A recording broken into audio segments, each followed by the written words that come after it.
këtë edicion do të ndihni. Përfaqësuesi i Bashkimit Evropian për Dialogun Kosovë-Serbi, Miroslav Lajçak, ditën e dytë të vizitës në Kosovë e ka nisur me takimin e ushtrueseve detyrës së presidentes Vjosa Osmanin. Përderisa të hënën ai ka takuar kreun e vetëvendosjes Albin Kurtin dhe ambasador të akredituar në Kosovë.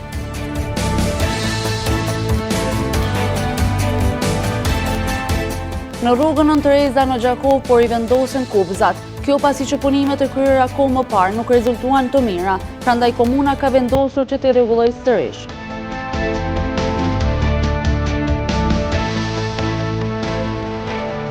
Abuzimi me substanca narkotike mbetet fenomen shqetësues në vendin tonë. Në repartin psikiatrik të Spitalit të Gjakovës ka kohë që trajtohen personat që abuzojnë me substancë narkotike.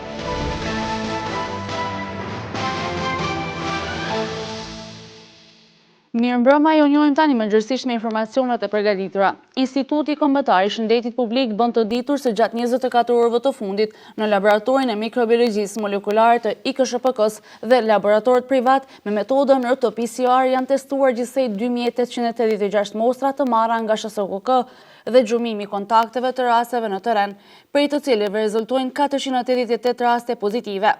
Instituti Kombëtar i Shëndetit Publik të Kosovës njofton se brenda 24 orëve janë raportuar 8 raste të vdekjes me SARS-CoV-2 pozitiv.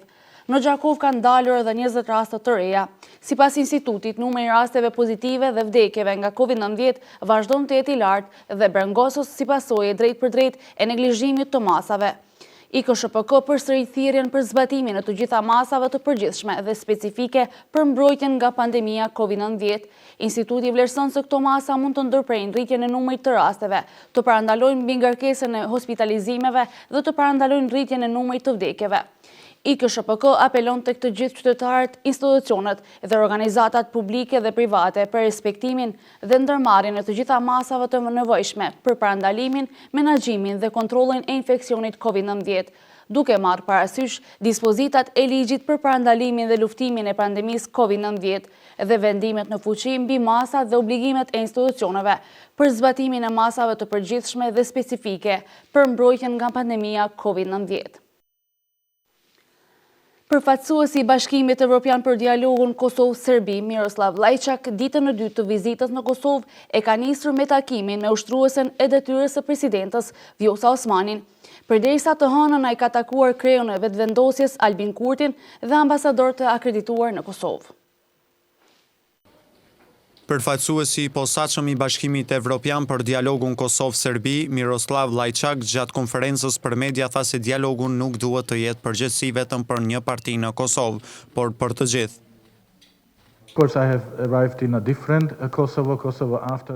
Do të shpresoj të vija më shpesh këtu. Unë kam ardhur në një Kosovë që kanë përfunduar zgjedhjet dhe që i kanë dhënë mandat të fortë Osmanit dhe Kurtit. BE-ja dhe SBA-ja janë në një partneritet dhe dëshirojnë që me ardhin e administratës Biden marrëdhënia është më afër se sa parashihej. BE-ja është e gatshme të mbështet prioritetet dhe shtetet anëtare të BE-s presin vazhdimin e dialogut që po ndërmerr çështje që janë të rëndësishme për Kosovën. Në kontekst diskutuam se ku jemi dhe çka kemi arritur dhe cilat janë hapat e tjerë. Përfundimi nga këto dy takime është se dialogu duhet të vazhdojë. Uniteti politik në Kosovë, dialogu nuk është përgjegjësi e një partie apo e qeverisë, por e të gjitha partive politike. Lajçak ka folur edhe rreth hartës në zyrën e tij ku Kosovën e paraqiste si pjesë të Serbisë, duke shtuar se ka nevojë për dialog ndërmjet të dy vendeve dhe marrëveshjes gjithëpërfshirëse. Ne do të vazhdojmë sa më shpejt që është e mundshme dhe kur të jenë gati ky proces mund të përfundojë në disa muaj. Por ne nuk presim që të zgjatë 3 apo 5 vjet nëse këta do të kenë vullnet. Një zyrtar i BE-s mund të përdorë vetëm hartat zyrtare dhe kjo është harta që na kanë dhënë. Dhe kjo ka krijuar një emocion dhe kjo është dëshmi se kemi nevojë për dialog dhe do të jetë harta e njëjtë në fund të dialogut dhe mund të kompletojmë këtë proces me një marrëveshje gjithëpërfshirëse. Përfaqësuesi i posaçëm i Bashkimit Evropian për Dialogun Kosovë-Serbi, Miroslav Lajçak, pas takimit me ushtruesen e detyrës së presidentes, është pritur në takim nga kryeministri në detyrë Avdullah Hoti. Për këtë takim, Hoti përmes një postimi në Facebook ka shkruar se dialogu me Serbin nga korriku i vitit 2020 ka rifilluar mbi 3 parime bazë që janë: diskutimi për marrëveshje reciproke, Sovraniteti e integriteti territorial i Republikës së Kosovës është i panegociueshëm, ndërsa kushtetuta e Kosovës është e paprekshme. Hoti po ashtu i ka uruar suksese Lajçakut në finalizimin e dialogut. Emisari i BE-s për dialogun Kosovë-Serbi Miroslav Lajçak është takuar edhe me kryetarin në dorëheqje të Lidhjes Demokratike të Kosovës, Isa Mustafa, me kryetarin e Aleancës për Ardhmërinë e Kosovës Ramush Haradinaj dhe kryetari i Partisë Demokratike të Kosovës Enver Hoxhaj. Lajçak gjendet në vizitë 3 ditore në Kosovë, ku është takuar me krerë institucionesh e zyrtar të partive politike në vend. Më pas ai do të vizitoj edhe Serbinë dhe Malin e Zi. Komisioni Qendror i Zgjedhjeve ka përmbyllur të hënën në mesnatë procesin e numërimit të votave me kusht dhe mëngjesi në së martës ka filluar me numërimin e votave të ardhura përmes postës. Sipas KQZ-s, vota me kusht kanë qenë 31.500 vota dhe rreth 2.800 vota të personave me nevoja të veçanta. Zëdhënësi KQZ-s Valmir Lezi tha që janë 56.610 zarfe me flet votime nga jashtë vendit. Ai ka thënë se pas numërimit të këtyre votave dhe disa procedurave të tjera, do të mund të shpallen rezultatet përfundimtare. Janë gjithsej 56.610 zarfe me flet votime, të cilat do të numërohen këtu në qendra numërimi dhe të rezultateve. Numërimi i votave me kusht, atyre me postë dhe përfundimi i disa procedurave të tjera në QNR shënojnë fazën përfundimtare para se Komisioni Qendror i Zgjedhjeve të mund të shpallë rezultatet përfundimtare për subjektet politike dhe kandidatët të zgjedhjeve të cilat pra janë mbajtur me 14 shkort. Komisioni Qendror i Zgjedhjeve ka përmbyllur të hënën në mesnatë procesin e numërimit të votave me kusht dhe mëngjesin e së martës ka filluar me numërimin e votave të ardhura përmes postës. Komisioni Regulativ i Prokurimit Publik dhe USAID në Kosovë kanë lansuar 2 module të reja që kanë të bëjnë me menaxhimin e kontratave dhe vlerësimin e performancës së kontraktorëve. Këto 2 module u tha se do të përmirësojnë prokurimin publik duke e bërë më transparent, efektiv dhe llogaridhënës. Osman Vishaj, kryetari i Komisionit Regulativ të Prokurimit Publik, tha se përmes këtyre 2 moduleve do mundësohet përmirësimi i menaxhimit të financave publike në përgjithësi. Ai tha se këto 2 module mundësojnë menaxhim të kontratave publike dhe vlerësim të performancës së kontraktorëve. Këto module do të mësojnë menaxhimin e kontratave publike, përfshirë krijimin e planeve të menaxhimit të kontratës, si dhe për vlerësimin e performancës së kontraktorëve. Përmes menaxhimit të kontratave publike do të përshpejtohet procesi i krijimit të kontratës, do të rritet kontrolli dhe monitorimi mbi procesin dhe statutin e kontratave, do të mundësohet menaxhimi i raporteve dhe dokumenteve përkatëse përgjatë dorëzimit të kontratës nga fillimi deri në përfundim. Drejtoresha zyrëse e USAID-it në Kosovë për demokraci dhe qeverisje Kristina Davis tha se këto 2 module të reja të sistemit të prokurimit do rrisin transparencën karshi shërbimeve që ofrohen qytetarëve. 2 modulet e reja për të cilat folëm në platformën e e-prokurimit kanë për qëllim që të adresojnë disa prej dobësive të cilat mbeten në procesin e prokurimit. Konkretisht, një pjesë e prokurimit që ka qenë më e cënueshmja nga korrupsioni është menaxhimi i kontratave. Pra përkundër përmirësimeve të mëdha në transparencën e prokurimit publik, qytetarët e Kosovës vazhdojnë që të marrin shërbime të cilësisë së dobët, të cilat janë prokuruar në emër të tyre. Në shumicën e rasteve, ky ka qenë rezultati i menaxhimit të dobët nga ana e autoriteteve kontraktuese të cilësisë së dobët të ofruara nga kontraktorët. Këto 2 module do të ofrojnë një mekanizëm për llogaridhënie, ashtu që qytetarët e Kosovës të marrin shërbime të cilat i kanë paguar me eurot e tatimeve të tyre. Do përmirësojnë transparencën duke ofruar informacione për kompanitë ofertuese dhe performancën e tyre të mëparshme.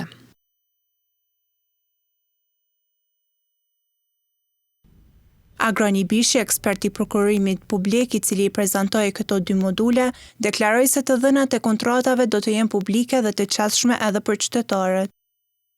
Këto 2 module u tha se do përmirësojnë prokurimin publik duke e bërë më transparent, efektiv dhe llogaridhënës. Në Prishtinë është mbajtur marshi protestues kundër manipulimit të votave nga lista serbe. Ky marsh është organizuar nga Nasha Iniciativa dhe përkrahur edhe nga disa organizata tjera jo qeveritare. Marshi protestues ka filluar nga sheshi Zahir Pajaziti për të vazhduar para objektit të kuvendit të komunës. Përfaqësues të komuniteteve jo serbe kanë akuzuar listën serbe për manipulim të votave të komuniteteve me 14 shkurt. Osman Gjurgjević nga Nasha Iniciativa tha se uzurpimi i votave rrezikon përfaqësimin e drejtë të komuniteteve jo serbe. Ajo që po ndodh tani është një shkelje dukshme këtyre parimeve, ku të drejtat kushtetuese të komuniteteve jo shumicë sfidohen drejt për drejt dhe mbijetesa e tyre vihet në pikpyetje. Ne nuk kemi forcë apo numër për t'i mundësuar që të bën llogaritje dhe manipulime politike, e as të jemi medium për keqpërdorim ose inxhiniering elektoral. Veton Berisha, udhëheqësi i Partisë Egjiptiane dhe ish deputeti i Kuvendit të Kosovës, ka thënë se kjo është një protestë e shprehjes së pakënaqësisë. Është deviju vullneti i popullit, është cenu demokracia 20 vjeçare, parashin rreziqet e tjera të cilat janë të pariparueshme nëse legjitimohet ky proces dhe sot jemi këtu për dalë dhe thirr institucionet që ta thajnë fjalën e tyre, edhe të veprojnë me kohë në mënyrë që ky proces të mos devijohet dhe në një farë mënyrë me na lanë edhe ne si komunitete me shpresu edhe me besu në institucionet tona të cilët e kanë për obligim me na mbrojtë të drejtën tonë, e cila është kushtetuese dhe ligjore. Na kemi bo padi për PZAP, jemi të prit rezultati përfundimtar, masa ne edhe për Gjykata Supreme edhe për Gjykata Kushtetuese. Lidhur me këto manipulime, OJQ që merren me monitorimin e procesit zgjedhor kanë kërkuar hetime nga prokuria, ndërsa përfaqësues të komunitetit egjiptian kanë paralajmëruar ankesa në institucionin përkatës si Gjykata Supreme, pas përfundimit të numërimit të votave.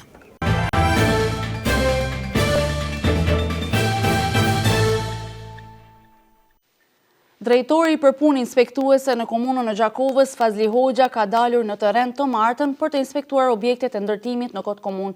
Hoxha, i shoqëruar edhe nga inspektorët e ndërtimit, ka parë nga afër se sa po respekton lejet e ndërtimit në komunën e Gjakovës. Ai ka theksuar se ndërtimet janë duke u bërë në harmonizim me procedurat ligjore të ndërtimit. Hoxha ka paralajmëruar se ata të cilët nuk i respektojnë lejet e ndërtimit do të merren masa, ashtu siç e parashë ligji i ndërtimit. Së bashku me inspektorët e ndërtimit dolëm në terren për të inspektuar objektet në ndërtim e sipër në komunën e Gjakovës. Nuk vërejtëm asnjë parregullsi në ndërtimet të cilat janë duke u kryer në pajtim me leje ndërtimore. Si drejtoria e inspeksionit, do të angazhohemi që kjo gjendje stabile të vazhdojë kështu duke respektuar procedurat ligjore të ndërtimit. Në të kundërtën, do të merren masa të cilat i parashë ligji i ndërtimit që inspektorët e ndërtimit janë të obliguar të ndjekin deri në fund, ka theksuar Hoxha. Në rrugën Nën Tereza në Gjakovë po i vendosën kubzat. Kjo pasi që punimet të kryera kohë më parë nuk rezultuan të mira, prandaj komuna ka vendosur që të rregullojë sërish. Edhe pse projektin e përfunduan kohë më parë, sërish po ju duhet që të ballafaqohen me të njëjtën punë të cilën e konsideruan të finalizuar. Fjala është për rivendosjen e kubzave në rrugën Nën Tereza në Gjakovë. Përfaqësuesi një biznesi që operon në këtë pjesë është shprehur i pakënaqur me infrastrukturën e këtueshme. Prej fillimit deri në fund pluhën, s'kan punuar siç duhet, me herë fill punojshin, herë nuk punojshin. Domethënë, tashti jo me ndru kockat, nivelin e rrugës na kanë ul. Peshin edhe vet, si duket dyqanet në kohën e sodit. Domethënë pakënaqësi jemi prej fillimit deri në fund. Kjo është që kanë mbaruar në Gjakovë, kjo s'ka vend kërkon në botë. Ndërkaq, drejtori i shërbimeve publike Shkumbin Kastrati ka thënë që presioni i kohës ka qenë arsye që puna nuk është kryer si duhet. Disa punimi janë bërë jashtë më keq se sa që ka qenë më bërë. Do thotë janë bërë për gut. Këtu kanë pak faj edhe operatorët ekonomik, mirë po kanë qenë presion të kohës. Dje kemi fillu me i rivendos kubza, të njëjtat kubza në pjesën në dy anë të qarshisë në anës Terez, rrugës në anë Terez, ku do të vendosen tash pa presion të kohës dhe do të vendosen ashtu që duhet, për faktin se s'kan qenë vendosura që duhet, edhe premjet s'kan qenë që duhet, edhe renditja kubzave ka qenë vertikalisht, tash janë të u vendos horizontalisht, e gjithë kjo është duke u bërë në pajtim me operatorët ekonomik, pa kosto financiare. Pas përfundimit të trotuarve do të gryhet edhe shtresa e fundit të asfaltit dhe do të rishtresohet për 2 ditë, pohoi Kastrati. Njëjti problem ka ekzistuar të asfaltit, po them edhe një herë, kemi qenë presion të kohës, përmes me hub mjetet e grantit qeveritar. Në disa vende e kemi vrejt, inxhinierët e komunës e kanë vrejt që shtresa e asfaltit o shkatamtohet, nuk guxon me ndodh kjo. Kështu që edhe operatori ekonomik I cili ka shtruar asfaltin e ka marrë përgjegjësinë për rishtërsimin e asfaltit sipas standardeve të përcaktuara.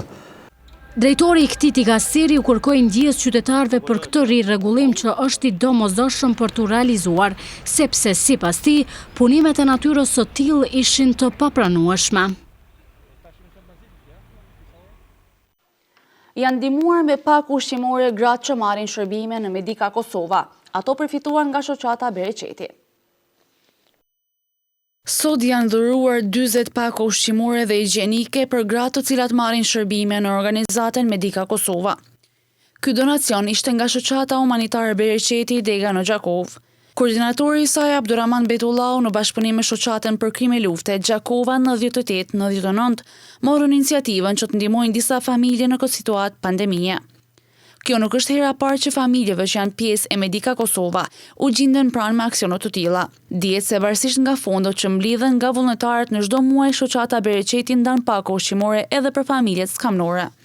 Andaj familjarët janë shprehur të jetë falëndërues për ndihmat që I morën. Mes falëndërimësh u tha se këto kategori meritojnë më shumë përkraje, sidomos në këto ditë kur po përballemi me situatën e koronavirusit, e cila ka bërë që të ketë më shumë vështirësi ekonomike në jetesën e secilës prej këtyre familjeve. Abuzimi me substanca narkotike mbetet fenomen shqetësues në vendin tonë. Në repartin psikiatrik të Spitalit të Gjakovës ka kohë që trajton persona që abuzojnë me këto substanca narkotike. Abuzimi me substanca narkotike mbetet fenomen shqetësues në vendin tonë. Pandemia ka bërë që këtë vit të rritë dukshëm numri I përdorusve të këtyre substancave, e po ashtu edhe I rasteve me sëmundje mendore. Kështu tha shefi I repartit të sëmundjeve të varësisë në Spitalin Arenal në Gjakov, psikiatri Ilir Grezda. Në këtë repart aktualisht po trajtohen 12 pacient. Si rezultati I kësaj pandemie, numri I rasteve në departamentin e psikiatrisë ka nisur të rritet dukshëm. Mirë po, nuk është shkaktuar vetëm pandemia, mirë po është edhe gjendja e vështirë ekonomike, vrasnia, mungesa punësimit. Për momentin në departamentin e psikiatrisë janë 12 pacienta, ka pacienta duke filluar prej sëmundjeve më të lehta nervore, domethënë neuroza, pastaj vijnë sëmundje matrona, domethënë çrregullimi I personalitetit, psikoza dhe individ që keq përdorin dhe abuzojnë me substanca narkotike. Ka 23 vite që psikiatri Grezda merret me trajtimin e sëmundjeve të varësisë. Ai na tregoi se në këtë repart është trajtuar një rast I veçantë I vetmi I llojit të tillë në Kosovë. Ka qenë rast I rëndësishëm për mua dhe I veçantë, pasi që individi ka tenduar të vetvritet duke përdorur 80 hapa psikotrop. Ato hapa kanë qenë Zalasta, ka pi 20 copa 10 mg, ka pi Eftil 500 mg 20 copa, edhe ka pi Rivotril 30 copa 2 mg. Në momentin e pimjes, individi ka qenë agresiv. Me njerë mas orës në emergjencë, I jepet ndihma parë. Falemderoj shumë mjekët e emergjencës, si edhe anesteziologën kryesor atë që ka qenë, doktoresha Nora Grezda, specialiste e anestezionit dhe kujdesit intensiv, e cila ka bërë shpërlarjen e lukthit, dhe pastaj në bashkëpunim me unë si psikiatra, ajo si anestezologe, kemi jap ato të mundën që në mënyrë që individi të përmirësohet gjendja. Në fillim gjendja ka qenë shumë e vështirë, pasi që individi ka qenë gjendja komatoze, nuk ka reaguar fare, kjo kohë mos reagimit ka qenë deri në 12 orë. Dihet se rreziku më I madh është se përdorimi I tepërt I substancave narkotike çon edhe deri tek vdekja. Andaj trajtimi dhe rimkëmbja ndaj varësisë mund të arrijë rezultate vetëm atëherë kur pacienti është I motivuar për të marrë sërish në duar timonin e jetës së tij. Shoqata Miqtë e Amerikës ka për qëllim ruajtjen dhe avancimin e miqësisë Kosovë-SBA, apo një miqësi shqiptaro-amerikane. Me një veprim të tillë, ne synojmë ta forcojmë këtë miqësi. Kështu ka thënë gjatë një ligjërate që ka mbajtur në gjimnazin e Gjakovës, kryetari I shoqatës Agim Recep. Në gjimnazin Hajdardushi në Gjakov, sot ishte për vizitë ambasadori I paqes njëherit kryetari I shoqatës Miqtë të Amerikës, I cili mbajti një ligjëratë më nxënësit tek kësaj vatre diturie. Ruajtja dhe avancimi I miqësisë Kosovë-SBA ishte nga ato që u thanë në këtë takim. Jam shumë nderuar që jam pjesë e këtij aktiviteti, pjesë e kësaj ligjërate që sot e zhvilluam. duke i falendruar drejtorit të SDB-driut si dhe komplet stafit dhe nxënësve që gjetën që ishin gatshëm në ndëgju për ligjëratën tonë. Tema ishte rujtja dhe avancimi miqësisë Kosovë-SBA. Qëllim primar është që të nxjisën fëmijët tonë që të arrijmë këtë strategji, këtë miqësi të krijuar me shumë zor. Po, ne deri më tash kemi zhvilluar më shumë se 60 ligjërata anë kanë Kosovës, mirë për sot ishte një rast i veçantë sepse fëmijëve ju prezantuam për objektivat e fundit të shoqatës, nxitja e institucioneve tona në krijimin e strategjisë nacionale 100 vjeçare. Edhe drejtori i kësaj shkolle ndjet mjaft i lumtur sepse kjo ditë është shumë e rëndësishme për nxënësit. Njëherët është edhe falendërues ndaj Shteteve të Bashkuara të Amerikës. Një ditë falënderimi dhe për këtë sinqerisht dua ta falenderoj kryetarin e shoqatës Ministrit të Amerikës, zotin Agim Gjepi, i cili me një përkushtim, me një dëshirë të jashtëzakonshme e bëri prezantimin aktiviteteve të shoqatës në vazhdimsi. Dhe si që pata dhe ju ishte një interesim i jashtëzakonshëm edhe i nxënësve për të njohur sadopak historikun të formimit të Shteteve të Bashkuara të Amerikës. Puna më mirë është që këta të rinj të ruajnë këtë miqësi të krijuar me shumë zell, është thënë gjatë këtij takimi nga përfaqësuesit e shoqatës miq të Amerikës. Organizata jo qeveritare Roma in Action sot ka shënuar 4 vjetorin e themelimit. Emra Tremjani, drejtori i kësaj organizate, tregon për sfidat dhe sukseset e organizatës, e cila është shembull dhe ka aktivitete të shumta në të mirë të komunitetit. Tremjani thotë se do të vazhdojnë me avokimin e të tyre në të gjitha fushat. Organizata jo qeveritare Roma in Action sot ka shënuar 4 vjetorin e themelimit. Emra Tremjani, drejtori i kësaj organizate, tregon për sfidat dhe sukseset e organizatës. Kemi qenë edhe më herët si grup jo formal, ku kemi vepruar në kuadër të organizatave të ndryshme në komunën e Gjakovës, duke kontribuar për mirëqenien e komuniteteve Roma Shkalie Egjiptian, edhe duke parë potencialin e pavarësimit, nëse mund të them. Në vitin 2017 kemi ardhur në përfundim që të organizojmë dhe të themelojmë organizatën Roma in Action, ku pikërisht sot 4 vite më parë kemi regjistruar dhe kemi marrë dritën e gjelbër nga ana Ministrisë së Administratës dhe Pushtetit Lokal, konkretisht nga Departamenti OJQ-ve, edhe me anë të këtij licence, nëse mund të quajmë nga Ministria, na është hap rruga që të fillojmë aktivizmin tonë në mënyrë aktive në komunën e Gjakovës, tashmë në ombrellën e organizatës Roma in Action dhe jo si grup jo formal. Kjo OJQ është shembull dhe ka aktivitete të shumta në të mirë të komunitetit. Në kuadër të organizatës ti kemi 4 komponenta bazike, që është arsimi dhe edukimi, është media, kultura dhe një prej më rëndësishme është edhe barazia gjinore, me të cilën synojmë që të fuqizojmë pozitën e femrës të komuniteteve Roma Shkalie Egjiptian, në mënyrë që edhe zëri i saj të jetë dhe të kombojë në aktivizmin e komunës së Gjakovës. Tremjani thotë se do të vazhdojnë me avokimin e tyre në të gjitha fushat.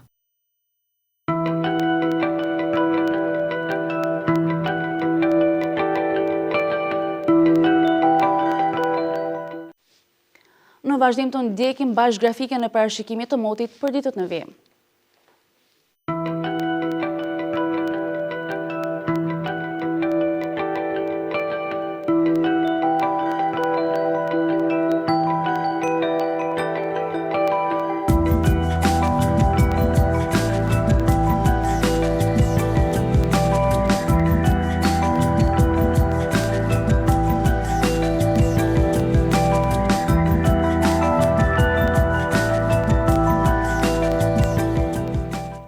Para se të ndahemi të ndjekim edhe njëherë disa nga informacionet kryesore të këtij edicioni.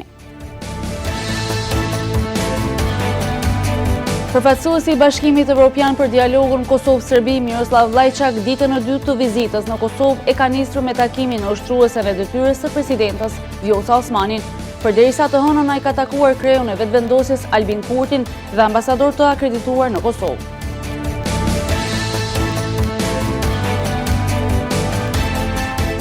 Në rrugën Nën Tereza në Gjakov por i vendosen kupzat. Kjo pasi që punimet e kryera kohë më parë nuk rezultuan të mira, prandaj komuna ka vendosur që të rregullojë sërish.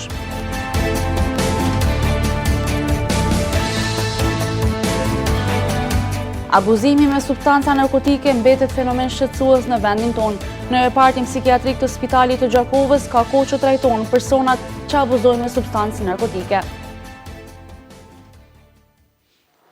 Këtu Këtu merr fund ky edicion qendror i lajmeve. Për më shumë vizitoni portalin syrivision.tv. Faleminderit që na ndoqët, mirupafshim.